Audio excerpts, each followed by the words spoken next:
एक छोटे से गांव में बलराम अपनी पत्नी सुनीता और दो छोटे बच्चों के साथ रहता था। बलराम मेहनत मजदूरी करके अपना गुजारा करता था। उसे मजदूरी बहुत कम मिलती थी और महंगाई बहुत ज्यादा थी। इसीलिए उसके घर पर दिन में एक ही बार खाना बनता था। वह कभी कभी रूखी रोटी खाकर ही अपना गुजारा करता था। एक बार जाड़ों के दिनों में बलराम की पत्नी बोली, जाड़े आ गए हैं। कई साल से हम और बच्चे एक ही कंबल ओढ़कर जाड़ों के दिन काट देते हैं और अब तो वो कंबल भी फटकर तार तार हो गया है। इस बार तुम नया कंबल ले आओ। अब उस पुराने फटे कंबल में ठंड नहीं रुकती है। बच्चों को ठंड से कांपते हुए देखकर रोना आता है। बच्चों को देखकर मुझे भी रोना आता है। मैं एक बदनसीब बाप हूँ जो घर में एक कंबल भी नहीं ला सकता। सुनीता, तुम तो जानती हो मेरी रोज की कमाई से हमारे घर का गुजारा बहुत मुश्किल से हो पाता है। ऐसे में मैं कंबल कहाँ से ला सकता हूँ? एक कंबल की कीमत कम से कम 10 रुपए होगी और मैं दिन में बड़ी मुश्किल से ही 1 रुपए कमा पाता हूँ। मेरे पास 5 रुपए है। ये 5 रुपए मैंने बड़ी मुश्किल से जमा किए हैं। तुम्हारे 5 रुपए हरिया किसान पर निकलते हैं। तुम उससे 5 रुपए लेकर एक कंबल ले आओ। बलराम हरिया के घर अपने 5 रुपए लेने पहुंच जाता है। हरिया अपने घर के बाहर दरवाजे पर बैठा हुआ होता है। बलराम को अपने घर आता देखकर हरिया उससे कहता है, अरे बलराम भाई, आज मेरे घर कैसे आना हुआ? सब खैरियत तो है ना? हाँ भैया, ऊपर वाले का शुक्र है। दरअसल मैं तुम्हारे पास अपने उधार दिए हुए 5 रुपए लेने आया हूँ। मुझे कंबल लाना है। बगैर कंबल के रात काटनी मुश्किल हो जाती है। बलराम भाई, तुम्हारा दुख मैं समझ सकता हूँ, लेकिन मेरी परिस्थिति भी कुछ सही नहीं है। इस समय घर में एक पैसा भी मौजूद नहीं है। तुम अपने 5 रुपए फिर कभी ले जाना। उतने में ही हरिया की पत्नी आ जाती है। तुम बलराम भाई के पैसे क्यों नहीं देते हो? ऐसे जाड़े भरी रात बगैर कंबल के कैसे काटते होंगे? बलराम भाई, मेरे पास यह 3 रुपए हैं, तुम इन्हें ले लो। बचे हुए 2 रुपए हम तुम्हें बाद में दे देंगे। बलराम 8 रुपए लेकर बनिया की दुकान पर कंबल लेने जाता है। बनिया बलराम को बहुत सारे कंबल दिखाता है, लेकिन कोई भी कंबल 10 रुपए से कम नहीं होता। सेठ जी, मेरे पास केवल 8 रुपए है। आप मुझे कोई सस्ता सा कंबल दिखा दो। अरे भाई, 10 रुपए से नीचे कोई कंबल नहीं है। सेठ जी, तुम मुझे यह 10 रुपए वाला कंबल दे दो। मैं तुम्हें 2 रुपए 2-4 दिन में दे दूंगा। हम ऐसे कंगालों को उधार नहीं देते। कौन पीछे पीछे फिरे? जाओ अपनी राह देखो। 1 घंटा खराब करवा दिया मेरा। जेब में 1 रुपये ली है और कंबल लेने चला है 10 रुपए वाला। बेचारा बलराम सेठ की बात सुनकर निराश होकर घर की ओर निकल जाता है। रास्ते में वह सोचने लगता है, कितनी हैरानी की बात है। मैं सारे दिन काम करता हूँ, उस पर भी घर में कोई आराम का साधन नहीं है। गर्मियों में गर्मी से परेशान रहते हैं और जाड़े में ठंड से परेशान रहते हैं, और ना ही कभी पेट भर खाना मिल पाता है। ऐसी जिंदगी जीने से क्या फायदा जब मैं अपने बच्चों को सुख नहीं दे सकता। बेचारी सुनीता ने घर से चलते समय कहा था कि कंबल जरूर लेकर आना। अब मैं क्या जवाब दूंगा उसको? बेचारी मेरी वजह से कितनी परेशानियों का सामना कर रही है।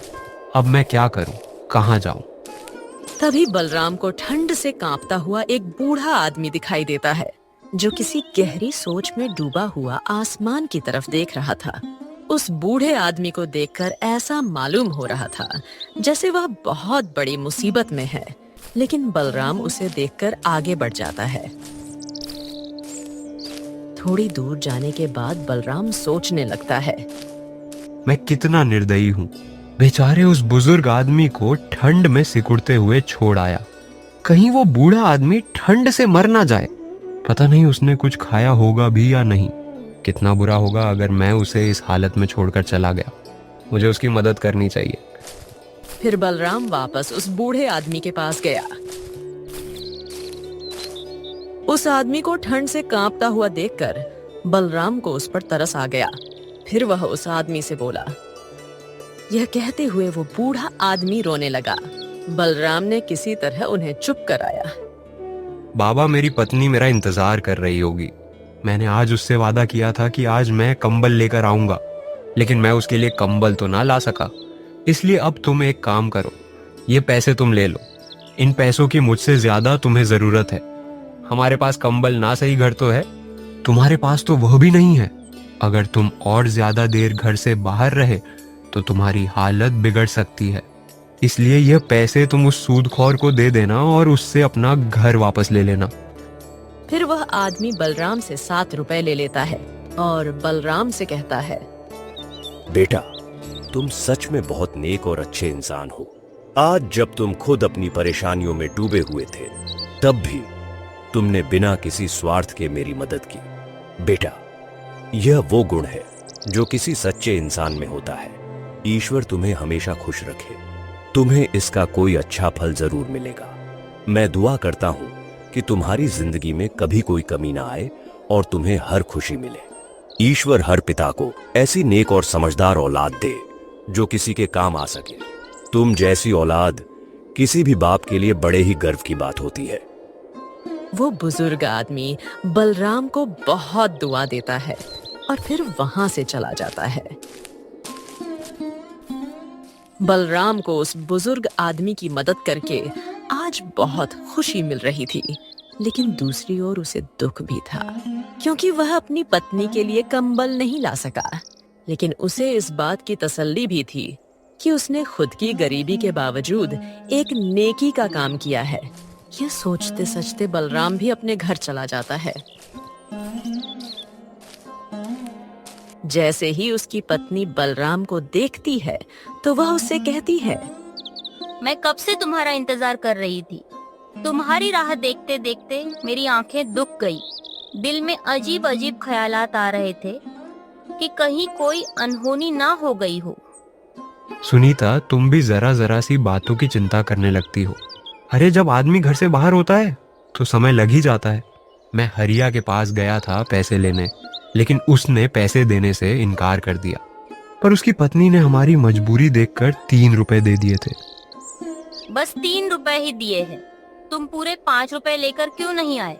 जब उधार लेने आया था तब तो बड़ा भला बन रहा था वो, और जब पैसे लौटाने का वक्त आया तो आनाकानी कर रहा है। तुम 10 बार उसके घर पैसे लेने चले गए, तब जाकर उसने तुम्हें 3 रुपए दिए हैं। अब ना जाने 2 रुपए कब देगा। और कंबल का क्या हुआ? सुनीता, मैं कंबल लेने गया था, लेकिन कोई भी कंबल 10 रुपए से कम नहीं था। मैंने बनिए से 2 रुपए उधार करने के लिए भी कहा, लेकिन उसने उधार देने से साफ इनकार कर दिया। आज के जमाने में कोई किसी को बिना कुछ फायदे के कोई चीज नहीं देता। अगर तुम उससे ब्याज पर 2 रुपए की उधारी करते तो वह तुरंत दे देता। लेकिन तुमने सही किया जो कंबल नहीं लाए। 2 रुपए की तो बात है, 10 से 5 दिन में इकट्ठे हो जाएंगे। चलो लाओ 8 रुपए, मैं उन्हें संभाल कर रख देती हूँ। जब कंबल लाओगे तो दे दूंगी। सुनीता, उन 8 रुपए में से 7 रुपए मैंने एक बुजुर्ग आदमी को दे दिए। उसे पैसों की बहुत जरूरत थी। वह ठंड से कांप रहा था। अगर मैं उसकी मदद नहीं करता तो शायद वह जिंदा न रह पाता। फिर बलराम ने विस्तार से सारी बात सुनीता को बताई। बलराम की बात सुनकर सुनीता बोली, तुमने बहुत अच्छा किया जो 7 रुपए उस बुजुर्ग आदमी को दे आए। लेकिन तुम्हें पता होना चाहिए कि जो दिया घर की रोशनी के लिए होता है उसे मंदिर में ले जाकर नहीं जलाया जाता। अब इस जाड़े भरी रात में हम अपने बच्चों को क्या ओढ़ाएंगे? भला इस गांव में कौन ऐसा आदमी है जो तुम्हारी 1 रुपये की भी मदद कर दे? तुम बिल्कुल सही कहती हो सुनीता, मैं तुम्हारी बात से पूरी तरह से सहमत हूँ। लेकिन वह बेचारा बुजुर्ग आदमी हमसे ज्यादा मुसीबत का मारा था। तुम चिंता ना करो, ईश्वर ने चाहा तो हमारे कंबल का भी कहीं ना कहीं से इंतजाम हो ही जाएगा। चलो, तुम मेरे लिए खाना लगा दो, बहुत जोरों की भूख लगी है। आज तो घर का आटा भी खत्म हो गया है। 3 रोटी का आटा बचा हुआ था। 2 रोटी बच्चों ने खा ली और 1 रोटी मैंने आपके लिए रख दी। और तुमने क्या खाया सुनीता? या तुम भूखी ही हो? मैंने भी बच्चों के साथ 1-2 निवाले खा लिए थे। फिर सुनीता बलराम के लिए खाना लगा देती है। जैसे ही बलराम खाना खाने बैठता है, उतने में ही कोई घर का दरवाजा खटखटाता है। सुनीता घर के बाहर जाकर देखती है तो एक बूढ़ी औरत खड़ी थी। वो सुनीता से कहती है, बेटी, मुझ पर दया करो। मैंने कल से कुछ नहीं खाया है, इसलिए मेरी हालत बहुत खराब हो गई है और मेरे पास खाने के लिए कुछ भी नहीं है। कृपया मुझे कुछ खाने को दे दो। ईश्वर तुम्हारा भला करेगा। बहुत लोगों के घर के दरवाजे खटखटाए, लेकिन किसी ने ठंड की वजह से दरवाजा नहीं खोला। माँ जी, इस वक्त तो हमारे घर में कुछ भी नहीं है जिसे मैं तुम्हें खाने को दे सकूं, और ना ही राशन है जो मैं तुम्हें बनाकर कुछ दे दूं। सुनीता की बात सुनकर बुजुर्ग महिला की उम्मीद टूट जाती है। उतने में ही बलराम आ जाता है। वो बुजुर्ग महिला से कहता है, माताजी आप अंदर आ जाइए। ज्यादा देर घर के बाहर रहना सही नहीं है। ठंड बहुत ज्यादा पड़ रही है, आप बीमार हो सकती हो। बलराम उस बुजुर्ग औरत को घर के अंदर ले आता है और फिर सुनीता से कहता है, सुनीता, मेरे लिए तुमने जो एक रोटी बचा कर रखी थी वो रोटी माताजी को दे दो। लेकिन स्वामी, आप क्या खाओगे? आपने भी तो सुबह से कुछ नहीं खाया है। सुनीता, उस रोटी की जरूरत मुझसे ज्यादा माताजी को है, क्योंकि यह मुझसे ज्यादा भूखी है। इसलिए ये रोटी माताजी को दे दो।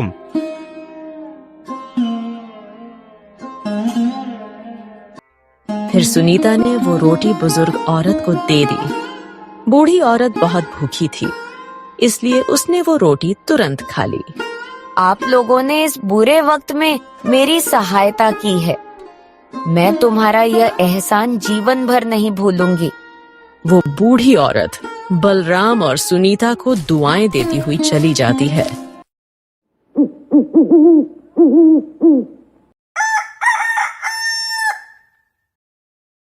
अगली सुबह सुनीता बलराम से बोली, तुमने भी रात को कुछ नहीं खाया और बच्चे भी थोड़ा बहुत खाकर ही सो गए थे। तुम एक काम करो, तुम्हारे पास जो बचा हुआ एक है उससे घर का राशन ले आओ। पत्नी के कहने पर बलराम घर राशन लेने के लिए बाजार की ओर रवाना हो जाता है। रास्ते में उसे एक बूढ़े आदमी के रोने की आवाज आती है। वो बूढ़ा आदमी अपने बेटे से कह रहा था, बेटा, तू मेरी क्यों नहीं सुनता? मैं कितने दिन से कह रहा हूँ कि मेरी बीमारी बढ़ती ही जा रही है। तू मुझे किसी हकीम के पास ले चल। पिताजी, मैं आपके इलाज के लिए पैसे कहाँ से लेकर आऊं? आप तो जानते ही हो मेरे पास एक भी पैसा नहीं है। फिर भी आप बार बार कहकर मुझे शर्मिंदा क्यों करते हो? फिर बलराम उस बूढ़े आदमी के पास जाकर उसके रोने की वजह पूछता है तो बूढ़ा आदमी उससे कहता है, मैंने अपने इस बेटे को पालने के लिए दिन रात एक कर दी। बड़ी मेहनत मशक्कत से मैंने इसे पाला है। जब यह 1 साल का था तभी इसकी माँ ईश्वर को प्यारी हो गई थी। मैं चाहता तो दूसरा विवाह कर लेता, लेकिन मैंने इसकी वजह से नहीं किया कि कहीं दूसरी पत्नी इसे परेशान ना करे और इसकी जिंदगी खराब ना हो जाए। और आज जब मैं बूढ़ा हो चुका हूँ तो यह मुझे किसी हकीम के पास नहीं ले जाता जिससे मैं अपनी बीमारी का इलाज करवा सकूं। फिर बूढ़े आदमी का बेटा बलराम से कहता है, मैं इस बात से सहमत हूँ कि इन्होंने बड़ी ही तकलीफों से मुझे पाला है और पाल पस कर जवान किया है, लेकिन मैं मजबूर हूँ। मेरे पास इतने पैसे नहीं है कि मैं इनको किसी हकीम के पास ले जा सकूं। बलराम दोनों बाप बेटे की बात सुनकर परेशान हो गया और फिर उसने अपना 2 रुपया, जिससे वह घर का राशन लेने जा रहा था, बूढ़े आदमी के बेटे को दे देता है। इस 2 रुपया की मुझे भी बहुत आवश्यकता है, क्योंकि मेरे बच्चे बहुत भूखे हैं और इस 2 रुपया से मैं घर का राशन लेने जा रहा था, जिससे मैं अपने परिवार का पेट भर सकूं। लेकिन अगर तुम्हारे पिताजी को समय से इलाज नहीं मिला तो इनकी जिंदगी को खतरा है। इस 2 रुपया से तुम अपने पिताजी का इलाज करवा लो। उस नौजवान को बलराम के इस नेक काम पर विश्वास ही नहीं हो रहा था कि उसने अपनी खुद की मजबूरी होते हुए भी हमारी मदद की है। उसने चाहा कि वह बलराम के कदमों में गिर पड़े, लेकिन बलराम ने उसे ऐसा करने से रोक दिया और कहने लगा, मेरे भाई, अपने पिताजी का इलाज सही से करवाओ और अब हमेशा इनका ख्याल रखना। इसके बाद वह दोनों बाप बेटे बलराम को दुआ देते हुए चले जाते हैं। उनके जाने के बाद बलराम तरह तरह के ख्यालों में खो जाता है। वो बेचारा बहुत ही हैरान और परेशान था, इसीलिए वह सोचने लगता है, घर जाकर सुनीता को क्या जवाब दूंगा? बच्चे भूखे हैं, मेरा इंतजार कर रहे होंगे कि पिताजी राशन लेकर आते ही होंगे। मैं अब उनके सामने किस मुंह से जाऊं? अगर उस नौजवान की मदद नहीं करता तो उसका बूढ़ा बाप बीमारी की वजह से चल बसता। अब मैं किसी को परेशान भी तो नहीं देख सकता हूं, लेकिन इस दुनिया में बहुत से लोग परेशान हैं। तो क्या मैं सभी की मदद करता रहूंगा? क्या खुद की परेशानी से बड़ी कोई परेशानी हो सकती है? बलराम के दिमाग में अनगिनत ख्यालात आ रहे थे। कुछ देर के बाद वह अपने घर की तरफ चल पड़ा, लेकिन भूख की वजह से उससे चला भी नहीं जा रहा था। फिर भी वह अपने घर जाने को मजबूर था। गिरता पड़ता वह किसी तरह अपने घर उसने दरवाजे पर दस्तक दी। उसकी पत्नी और बच्चे इसी इंतजार में थे, इसीलिए उसकी पत्नी ने फौरन दरवाजा खोल दिया। उसकी पत्नी के चेहरे पर खुशी साफ झलक रही थी, लेकिन जब उसने पति के चेहरे पर मायूसी और हाथ खाली देखे तो सुनीता की खुशी पल भर में गायब हो गई। सुनीता बलराम से कहने लगी, क्या हुआ जी? तुम तो घर का राशन लेने गए थे, फिर खाली हाथ वापस क्यों लौट आए? सुनीता, एक आदमी को इलाज की सख्त जरूरत थी, लेकिन उसके पास पैसे नहीं थे जिससे वह अपना इलाज करवा सके। मुझसे उसका दर्द देखा नहीं गया, इसलिए मैंने वह 1 रुपया उस आदमी को दे दिया। अपने पति बात सुनकर सुनीता गुस्से से आग बबूला हो उठी और फिर बलराम से बोली, तुम्हें तो सिर्फ दूसरे लोगों का दर्द दिखाई देता है। अपने बच्चे भूख से तड़प रहे हैं, उनकी कोई फिक्र नहीं है और कल से खुद ने भी कुछ नहीं खाया। दूसरों को मुसीबत में देखकर उनकी मदद करते फिरते हो, लेकिन पता नहीं तुम्हें अपने बच्चों पर दया क्यों नहीं आती, क्यों उनका दर्द नहीं दिखाई देता।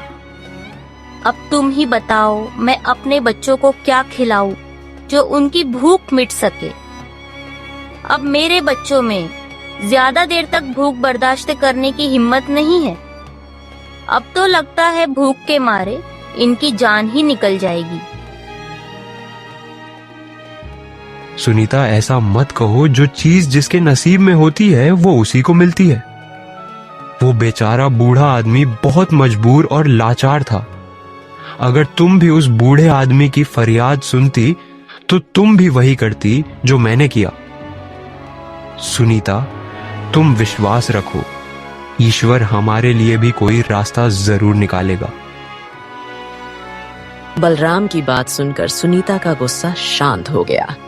फिर वह बलराम से बोली, तुम एक काम करो, मेरी यह सोने की अंगूठी साहूकार के पास गिरवी रखकर कुछ पैसे ले आओ। जब हमारे पास पैसे हो जाएंगे तो हम साहूकार से अंगूठी वापस ले लेंगे।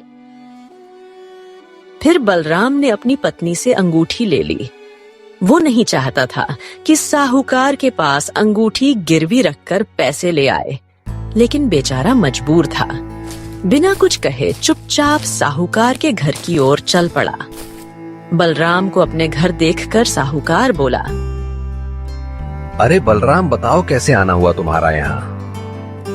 साहूकार जी, मुझे कुछ पैसों की जरूरत है। थोड़े बहुत दिन में मैं आपके पैसे लौटा दूंगा। बलराम, पैसे तो मैं तुझे दे दूंगा, लेकिन तुम्हें पैसों के बदले कुछ गिरवी रखना होगा। मैं तुम्हें पैसे दे सकता हूँ और जब तुम ब्याज के साथ मेरे पैसे लौटा दोगे तो मैं तुम्हारी गिरवी रखी चीज वापस कर दूंगा। फिर बलराम साहूकार को अपनी पत्नी की अंगूठी दे देता है। अंगूठी लेकर साहूकार बलराम को पैसे दे देता है। बलराम पैसे लेकर बाजार से घर का राशन ले आता है। उसके बाद उसकी पत्नी खाना बनाती है और सभी खाना खाते हैं। खाना खाने के बाद वह सो जाते हैं। आधी रात को दो चोर किसी तरह बलराम के घर में घुस जाते हैं। उनके पीछे राजा के सिपाही पड़े हुए थे। उनसे बचने के लिए ही वह बलराम के घर में घुस जाते हैं। उनके पास बहुत सारे सोने के सिक्के थे। तुम तो कह रहे थे कि तुम छोटी मोटी चोरी करते हो। तुम्हारे चक्कर में मेरी जान भी खतरे में है। अगर सिपाहियों ने हमें पकड़ लिया तो राजा हमें जिंदा नहीं छोड़ेगा।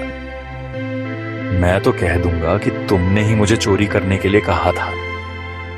मेरी पत्नी हमेशा मना करती रही कि मैं तुम्हारे साथ ना रहूं, लेकिन मैंने उसकी एक ना सुनी और आज मैं इस मुसीबत में फंस गया। क्या? मैंने कहा था तुम्हें चोरी करने के लिए। अरे तुम ही रोज मुझसे कहा करते थे मुझे अपने साथ ले चलो। आज पहली बार तुम्हारी वजह से यह मुसीबत खड़ी हुई है, वरना आज तक मुझ पर किसी को शक नहीं हुआ है। भाई मैं तुम्हारे हाथ जोड़ता हूं, किसी भी तरीके से इस परेशानी से निकलने का कोई रास्ता सोचो। मैं मरना नहीं चाहता। मेरे बच्चे मेरा इंतजार कर रहे होंगे। एक काम करते हैं, इस सोने के सिक्कों की थैली यहीं छोड़ चलते हैं। इसी में हमारी भलाई है। अगर जिंदा रहे तो पैसे और कमा लेंगे, अगर पकड़े गए तो खैर नहीं। फिर वह दोनों चोर सोने के सिक्कों से भरी थैली बलराम के घर में ही छोड़कर चले जाते हैं। सुबह जब बलराम और उसकी पत्नी सोकर उठते हैं तो देखते हैं कि एक थैली रखी है। बलराम ने जब वो थैली खोली तो सोने के सिक्के देखकर उसके होश उड़ गए। लगता है यह सब ईश्वर की मेहरबानी है। उन्होंने ही हमारी परेशानी देखकर यह सिक्के हमारे घर में रखे हैं। सुनीता, मैं ना कहता था कि एक दिन ईश्वर हमारी परेशानी जरूर दूर करेंगे। उन सोने के सिक्कों को पाकर बलराम कुछ ही दिनों में बहुत मालदार हो जाता है। उसके बाद वह अपने लिए एक अच्छा सा मकान बनवाता है और फिर वह अपनी पत्नी के साथ खुशी से जीवन बिताने लगता है।